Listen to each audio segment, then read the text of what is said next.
Hello friends, शुरू करते हैं नया chapter number 4 quadratic equations. Hindi में कहेंगे द्विघात समीकरण। अच्छा, ये वो चैप्टर है जो अभी तक आपने पिछले क्लासेस में नहीं पढ़ा है। इसके पहले के जो 3 चैप्टर्स थे वो क्लास 9th में हम कर चुके हैं और उन्हीं का एक्सटेंशन फिर से हमने क्लास 10th में देखा, रियल नंबर, पॉलिनोमियल्स और लीनियर इक्वेशंस। लेकिन उसके बाद ये जो चौथा चैप्टर है जिसको मैं कहता हूँ कि high school begins at quadratic equations, ये आपने पहले कभी नहीं पढ़ा है। एकदम नया कंसेप्ट है और बहुत ज़्यादा इम्पोर्टेंट है। कक्षा 10 के बाद 11 में रहेगा और इनडायरेक्टली तो आगे तक चलता रहेगा। इसका इतना व्यापक, इतना ज़्यादा एप्लीकेशन है। तो we are doing it for the first time in class 10th high school, quadratic equations chapter 4। This chapter involves problem involving product of numbers। जिन क्वेश्चंस में दो मैथमेटिकल क्वांटिटीज़ या गणितीय राशियों का गुणनफल इन्वॉल्व होता है, प्रोडक्ट या मल्टीप्लिकेशन, वहाँ पे क्वाड्रेटिक क्वेश्चंस नज़र आती हैं और हमें इनको सॉल्व करना होता है। इसकी शुरुआत में भूमिका तो थोड़ी पॉलिनोमियल्स से रहेगी, क्योंकि हम जानते हैं कि पॉलिनोमियल्स को अगर इक्वल टू का साइन लगा के 0 के बराबर लिख दो तो वो इक्वेशन बन जाता है। चैप्टर 2 में और पिछले क्लास में हमने क्लास 9th में पढ़ा है डिफरेंट टाइप ऑफ पॉलिनोमियल्स, उनकी प्रॉपर्टीज़, लीडिंग टर्म क्या होता है, डिग्रीज क्या होती हैं और पॉलिनोमियल्स कौन कौन से एक्सप्रेशंस नहीं होते हैं। उनमें से एक पॉलिनोमियल ऐसा होगा जिसकी डिग्री 2 होगी, which means the variable will have highest power of 2।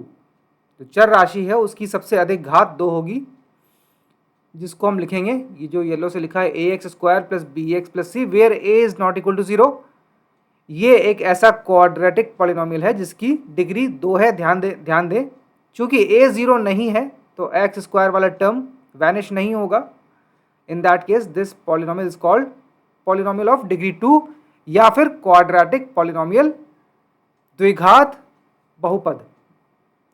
अब इसको अगर 0 के बराबर रखेंगे तो हमें मिल जाएगी द्विघात समीकरण, quadratic equations.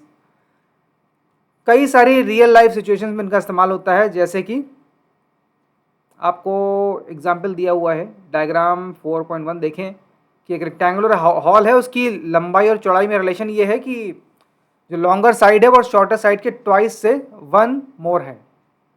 The length is 2 times width plus 1 और इसका एरिया आपको दिया हुआ है 300 what ever is the unit.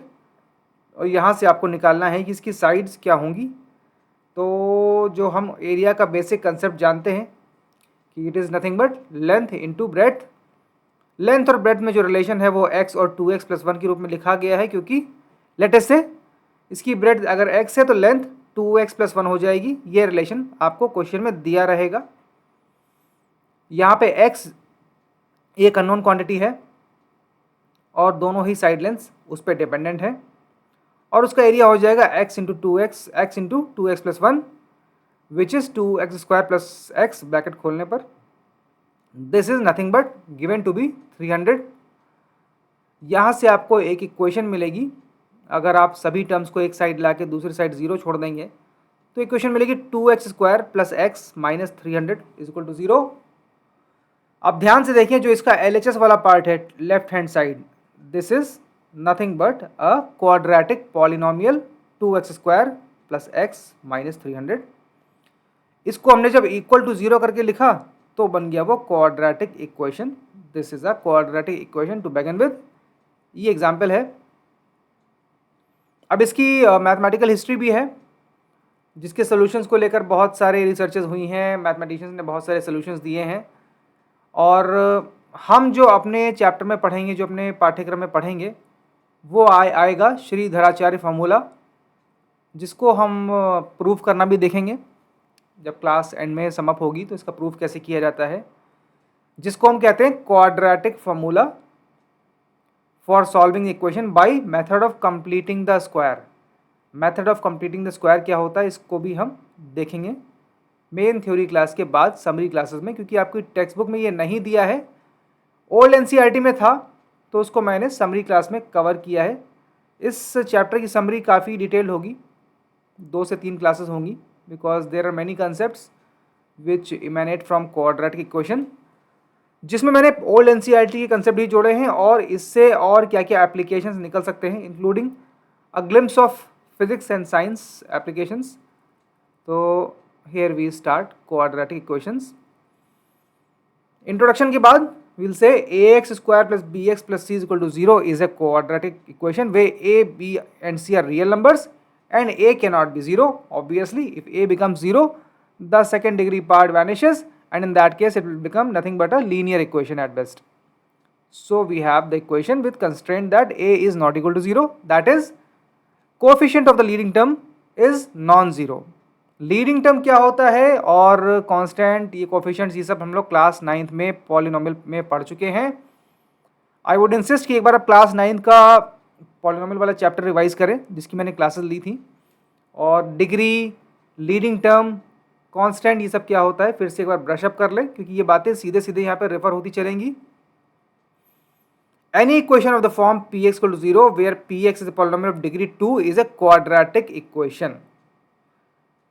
When we write px in descending order of their degrees, that is, अगर पॉलिनोमियल को लिखना है तो उसको लिखने का तरीका होता है कि लीडिंग टर्म को लेफ्ट मोस्ट रखा जाए और कांस्टेंट को राइट मोस्ट रखा जाए, और वेरिएबल की पावर्स डिक्रीज हो लेफ्ट से राइट में, जिसको हम कहेंगे descending order of their degrees, जो ग्रीन में मैंने हाईलाइट किया हुआ है। तो हमें मिलेगा ax square plus bx plus c, ये स्टैंडर्ड फॉर्म है क्वाड्रेटिक इक्वेशन का। Any general quadratic equation will be written in this form only, ax square plus bx plus c, where a is non-zero, b can be 0, c can as well be 0, but in no situation a can be 0, otherwise it cannot be called quadratic equation. They arise in many situations. Physics में इनका बड़ा role है, बहुत ज़्यादा application देखने को मिलेगा, जिसको हम समरी क्लास में करेंगे। फिलहाल जो आपकी क्लास, जो आपकी टेक्स्ट बुक में एग्जाम्पल्स दिए हैं उन पर नज़र डालते हैं और उनका सोल्यूशन देखते हैं कि क्वाड्रेटिक इक्वेशन बनती कैसे हैं। अभी क्वेश्चंस के इक्वेशन के फॉर्मूलेशन पे ही ध्यान देंगे और बाद में इनके सोल्यूशन पे हम आएंगे। तो represent the following situation mathematically by way of quadratic equations. John and Jivanti together have 45 marbles. Both of them lost 5 marbles each, and the product of marbles they now have is 124. We would like to find out how many marbles they had to begin with. Okay, जो condition दी है, let us assume x the variable denotes number of marbles with John. तो अगर John के पास x थे तो जीवंती के पास 45 minus x हो जाएंगे। क्यों? क्योंकि सवाल में दिया है कि दोनों के पास टुगेदर 45 थे, तो एक के पास अगर x है तो दूसरे के पास y हो जाएगा, सॉरी x 45 माइनस x हो जाएगा। ध्यान देने वाली बात यह है कि क्वाड्रेटिक वाले चैप्टर में आपको एक ही वेरिएबल से शुरुआत करनी है, क्योंकि अभी आपने पिछला चैप्टर पढ़ा है लीनियर इक्वेशन इन 2 वेरिएबल्स, तो वहाँ पे आप x और y मान लेते थे, लेकिन चूंकि वो लीनियर इक्वेशंस थी इसलिए हमने 2 वेरिएबल की चर्चा की थी। यहाँ पे क्वाड्रेटिक में आप 2 वेरिएबल से शुरुआत कभी ना करें, अपने सवाल में मैक्सिमम एक ही वेरिएबल रखें, तभी क्वाड्रेटिक इक्वेशन बनेगी, अदरवाइज कन्फ्यूजन हो सकता है। तो ये कॉशन नोट है कि इस चैप्टर में आप हमेशा एक वेरिएबल लेके चलेंगे और प्रश्न में हमेशा कुछ ना कुछ कंडीशंस दी होंगी जिससे आप उसी वेरिएबल से अदर मैथमेटिकल क्वांटिटीज़ लिख पाएंगे। जैसे जॉन के पास अगर x मार्बल्स हैं तो जीवंती के पास 45 minus x y, because question में दिया है कि दोनों के पास सम टोटल 45 है। अब दोनों के पास 5 मार्बल लूज हो गए तो उनके 5 मार्बल लॉसेस के बाद उनके रेस्पेक्टिव मार्बल्स की संख्या हो जाएगी x minus 5 and 45 minus x minus 5, that is 40 minus x. ये शुरू के जो मार्बल्स की संख्या थी उसमें 5 5 माइनस करने के बाद आपको x माइनस 5 और 40 माइनस एक्स प्राप्त हुआ। I would say you should revise degree and other concepts of polynomials which we have covered in class 9th as well as class 10th chapters. Chapter number 2 in both the classes were polynomials, जिसका यहाँ पे बहुत ज़्यादा foundation में इस्तेमाल होगा। Okay, प्रश्न में दूसरी कंडीशन दी है कि उनके मार्बल्स का product product of their marbles is 124। मैंने कहा था क्वाड्रेटिक इक्वेशन में problems involving product of numbers आपको हमेशा मिलेगा, दो राशियों का गुणनफल हो रहा होगा तभी वो क्वाड्रेटिक इक्वेशन अस्तित्व में आती हैं। तो देखिए हमारे पहले ही उदाहरण में ये बात सामने नज़र आ रही है कि आपको दो मैथमेटिकल क्वांटिटीज़ को मल्टीप्लाई करना है। 5 मार्बल लूज करने के बाद उनके पास जो मार्बल बचे उनका गुणनफल है 124, which will show mathematically x minus 5 into 40 minus x is equal to 124। अब x माइनस 5 और 40 माइनस एक्स को आपने मल्टीप्लाई करके पहले ब्रैकेट ओपन किया और सिंप्लीफाई किया। ये टर्म बाय टर्म मल्टीप्लिकेशन हमने क्लास 9th में सीखा है। अगेन इस चैप्टर के हर पेज के एंड में मैं कहूँगा कि आपको पॉलिनोमियल पहले रिवाइज करना चाहिए, both class 9th and class 10th। मैंने इस चैनल की शुरुआत में ही कहा था कि अपनी किताबें फेंकिएगा मत और उसमें ही नोटिंग करते चलिए ताकि आपकी किताब एक सेल्फ कंटेन्ड नोटबुक बन जाए। तो अपने बक्से से कक्षा 9 की किताब निकालिए और क्लास 9th में जो हमने पॉलिनोमियल्स के बारे में बेसिक्स पढ़े थे वो बहुत ज़्यादा इंपॉर्टेंट है। एक बात और कही गई थी कि अगर मैथमेटिक्स को साइंस का टूल कहा जाता है तो शायद हो ना हो पॉलिनोमियल्स मैथमेटिक्स का टूल है। तो इस विचार के साथ अब रिवाइज करें और इन दोनों ब्रैकेट्स को जब मल्टीप्लाई करके सिंप्लीफाई करेंगे तो आएगा minus x square plus 45x minus 200 which is equal to 124, क्योंकि ये तो सवाल में दिया है कि 124 है। अब सारे ही नंबर्स को एक साइड ले आएंगे, नंबर्स एंड वेरिएबल्स को, और राइट साइड में केवल 0 रहेगा। तो और x के जो लीडिंग टर्म को आप पॉजिटिव लिखेंगे, ये कन्वेंशन है कि लीडिंग टर्म को का साइन पॉजिटिव लिखा जाता है। तो आपको ये इक्वेशन प्राप्त होगी and this is a quadratic equation x square minus 45x plus 324 is equal to 0। This is the required representation of the problem mathematically. किसी क्वेश्चन को मैथमेटिकली प्रॉब्लम स्टेटमेंट के रूप में लिखना दरअसल मैथमेटिकल मॉडलिंग वाला कंसेप्ट आप याद करें जो फिर से इस क्लास में आएगा बाद में। तो चीज़ें आपस में गुथी हुई हैं, मैथमेटिकल मॉडलिंग भी चलता रहेगा, एक क्वेश्चन भी चलती रहेगी, ज्योमेट्री भी आती रहेगी। देखिए अभी अगले सवाल में ज्योमेट्री का भी कुछ ना कुछ एप्लीकेशन होगा आई गेस। ओके, पहले क्वेश्चन में हमने एक क्वेश्चन का फॉर्मुलेशन किया, यही हमारा डिजायर्ड टास्क था।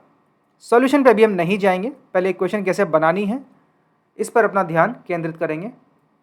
दूसरा सवाल है, एक cottage industry produces certain number of toys in a day, the cost of production of each toy in rupees is 55 minus the number of toys production produce in a day. एक peculiar सी situation है कि cost of production और number of toys produce में एक relation है। Cost of production is 55 minus number of toys produce in a day. On a particular day, the total cost of production या expense of production was 750 rupees. We would like to find out the number of toys produced on that day. खिलौनों के production की cost और खिलौनों की produce संख्या में एक विचित्र रिलेशन है, हमेशा नहीं होगा, कभी कभी होता है, तभी ये क्वेश्चन बनेगा, तभी ये क्वाड्रेटिक इक्वेशन बनेगी। देखते हैं कैसे बनती है। Let the number of toys produce be on that day be x, यही हमारे डिजायर्ड एक्स को हमको इवेल्युएट करना है। तो पहले हम इक्वेशन बनाएंगे। कॉस्ट ऑफ प्रोडक्शन जो सवाल में शर्त दी है वो है 55 minus number of toys produced, तो this is simply 55 minus x. जो सवाल में दी गई बात है उसको हमने मैथमेटिकली लिखा। टॉयज की संख्या एक्स है जो प्रोड्यूस किए गए, तो उसकी कॉस्ट हो जाएगी 55 minus x. This is cost of production of each toy. Each toy, ध्यान दें, प्रत्येक खिलौनों को बनाने की एक टॉय की पे ये खर्चा आता है, कॉस्ट आती है। So the total cost of production is, per toy की कॉस्ट को आप टॉयज की संख्या से मल्टीप्लाई कर दें, this is x time 55 minus x. This is total cost of production on that day, जो कि हमें दिया है 750। सवाल में दिया ही हुआ है, इसमें कुछ भी हमने नया कहीं से नहीं निकाला है। अभी हम सोल्यूशन की तरफ नहीं बढ़े, केवल इक्वेशन बना रहे हैं। On a particular day the total cost of production was 750। किसी एक दिन कॉस्ट 750 रुपीज़ थी। हर दिन अलग नंबर ऑफ टॉयज प्रोड्यूस होंगे, accordingly Every day the cost of production of toys per toy will vary because there is a peculiar relation in this factory, in this industry. कोई ऐसा formula हमेशा नहीं होता है। ये मत सोचिएगा कि खिलौनों को बनाने की कॉस्ट हमेशा उनकी संख्या से 55 माइनस करने पे आती है। ये इस सवाल में एक पेक्यूलियर एग्जाम्पल दिया हुआ है। किसी एक दिन हमको निकालना है, टोटल कॉस्ट 750 है, खिलौनों की संख्या x है और पर टॉय की कॉस्ट 55 माइनस एक्स दी हुई है। यहाँ से हमारी इक्वेशन बनेगी। देखिए again product of two quantities x and 55 minus x हमेशा होगा। क्वाड्रेटिक इक्वेशन के चैप्टर में हमेशा दो गणितीय राशियों का गुणनफल हो रहा होगा, तभी वो इक्वेशन अस्तित्व में आती हैं। Only then we will be able to formulate them. So again we will simplify and open the brackets and bring all the terms to one side and leave only 0 on the RHS, and again we will do the sign of leading term positive. Leading term का sign हमेशा positive रखा जाता है, convention है। एक question सुंदर लगती है, दैट्स ऑल। ओके, इस प्रकार हमने जो इक्वेशन प्राप्त की वो है x square minus 55x plus 750 is equal to 0। This is again a quadratic equation. We will solve it at a later stage. अभी हम केवल इक्वेशन को फॉर्मुलेट करना सीख रहे हैं। यहाँ पे ब्रैकेट्स का मल्टीप्लिकेशन, पॉलिनोमियल्स का मल्टीप्लिकेशन बहुत ज़्यादा इन्वॉल्व रहेगा, तो आपको एम्पल प्रैक्टिस करनी है, क्योंकि अभी ये कंसेप्ट आगे बहुत दूर तक चलता रहेगा। ओके, अगला सवाल है check whether the following are quadratic equations और नॉट। यहाँ पे आपकी पॉलिनोमियल की मल्टीप्लिकेशन एंड यही सिंप्लीफिकेशन की स्किल की जांच होगी। पहला लेते हैं सवाल, x माइनस 2 का whole square plus 1 is equal to 2x minus 3। Bracket की ओपनिंग कीजिए और सभी टर्म्स को एक साथ लाइए। x minus 2 whole square, formula होगा a square plus b square plus 2ab वाला फॉर्मूला, ये सब पहले पढ़ चुके हैं। ओके, सेम डिग्री के टर्म एक दूसरे से एडजस्ट हो जाएंगे, ऐड या सब्ट्रैक्ट होके, और आपको फाइनली मिलेगी equation x square minus 6x plus 8 is equal to 0। It is of the form ax square plus bx plus c is equal to 0 where a is non zero. Notably a can not be 0 because we do not want the leading term of degree 2 to vanish, so its coefficient cannot be 0. In this equation the coefficient of leading term is 1। ध्यान दें x square का गुणन जो लिखा हुआ है गुणांक है वो 1 है, वो शून्य नहीं है, अर्थात ये एक द्विघात समीकरण है। इसी डिजायर्ड फॉर्म में हमको चेक करना है इन चारों उदाहरणों को। यहाँ पे आपके पॉलिनोमियल को गुणा भाग करने वाले हुनर की पूरी जांच हो जाएगी। Open the brackets and simplify the polynomial part to check degree. आपको यहाँ पे सब जगह ब्रैकेट खोल के उसको सिंप्लीफाई करके सभी एक जगह ले आना है और उस पॉलिनोमियल की डिग्री चेक करनी है कि उसकी डिग्री 2 होनी चाहिए, 2 होनी चाहिए, nothing more nothing less. Only then it can be called a quadratic equation. Expand the brackets and simplify to bring out the standard form. Presence or absence of x square terms is decisive. x square वाला पद अगर आएगा तो वो quadratic होगी, अन्यथा वो quadratic equation या द्विघात समीकरण नहीं होगी। यही एक डिसाइसिव आपको टर्म देखना है, एक्स स्क्वायर टर्म। लाइकवाइज आप कर सकते हैं, तो इसको मैं बहुत ज़्यादा एक्सप्लेन नहीं कर रहा। ये जो सवाल है चौथा वाला, इसमें आपको एक नज़र में, पहली नज़र में क्यूब नज़र आएगा। ये डिस्गाइज्ड क्यूब है। This is not a cubical equation, as after opening the brackets you will see that the cubic term will cancel out and the equation will reduce to degree 2 equation, which is a quadratic equation. But for that you will have to open the bracket and adjust the terms of same degrees. Example 4 में अगर आप LHS को खोलेंगे तो दोनों LHS और RHS में जो टर्म एक्स क्यूब का मिलेगा वो कैंसिल आउट हो जाएगा, और बचे हुए टर्म्स में हाईएस्ट डिग्री टर्म है एक्स स्क्वायर का, तो हमको x square plus 2x plus 2 equal to 0। This is of the form ax square plus bx plus c where a is non zero, so this equation is a quadratic equation. Be careful, the given equation appears to be quadratic but it is not a quadratic equation। अच्छा, ये cubic लग रही है but ये cubic नहीं है, और example 2 में जो आपको क्वाड्रेटिक लग रही है, एग्जाम्पल 2 देख लेते हैं। ये यहाँ पे शायद क्वाड्रेटिक टर्म भी कैंसिल आउट हो जाएगा। लेट अस सी, जैसे अब इसका एग्जाम्पल 2 का ब्रैकेट खोलेंगे तो दोनों ही साइड्स पे आपको एक्स स्क्वायर नजर आएगा, ये है। यहां पर एक्स स्क्वायर दोनों साइड से कैंसिल आउट हो जाएगा, therefore the a becomes 0. It is not of the form ax square plus bx plus c because x square term vanishes and the equation reduces down to a linear equation of single variable x. This is not a quadratic equation. This is only a linear equation which at a glance, at first glance appears to be quadratic. तो आपको bracket खोलकर polynomials को जोड़ना घटाना है, उसके बाद ही ये तय हो पाएगा कि ये द्विघात समीकरण है या रैखिक या घन वाली है इक्वेशन है। उसके लिए आपको अपने पॉलिनोमियल्स वाले, बहुपद वाले जितने भी स्किल्स हैं उनको फिर से मास्टर करना पड़ेगा, प्रैक्टिस करनी पड़ेगी। और ब्रैकेट की ओपनिंग और पॉलिनोमियल्स के टर्म बाय टर्म मल्टीप्लिकेशन में कोई गलती नहीं होनी चाहिए, क्योंकि सबसे ज़्यादा जो एरर प्रोन एरिया है, दुर्घटना संभावित क्षेत्र कहते हैं, वो यही होता है। गुणा भाग में गलती हो गई और उसके बाद कोई टर्म गलती से कैंसिल आउट हो गया या जिसको कैंसिल होना था वो नहीं हुआ और आपकी क्वेश्चन की डिग्री समझ में नहीं आ रही है, तो ये गलती कदापि नहीं होनी चाहिए। उसके लिए आपको बहुत सारे एग्जाम्पल लेकर अभ्यास करना पड़ेगा। Okay, exercise 1,